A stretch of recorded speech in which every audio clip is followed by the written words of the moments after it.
आना मियाँ, आपसे एक बात करनी थी। जरा आ जाओ बेटा, बैठो। कैफ़े जा रही हूँ तो वहाँ जाके ऑफिस वर्क करूँगी। स्टेज अभी नहीं कर रही।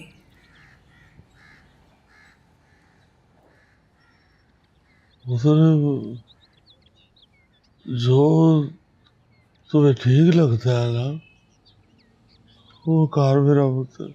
हाँ मैं मगर उधर मुझसे कोई कोई बात छुपाना ना मेरा बेटा। नहीं, छुपाने वाली कोई बात ही नहीं है। मैंने खुद सोचा है कि फ़िलहाल मुझे स्टेज नहीं करना, या अभी शायद मैं कर ही नहीं सकती।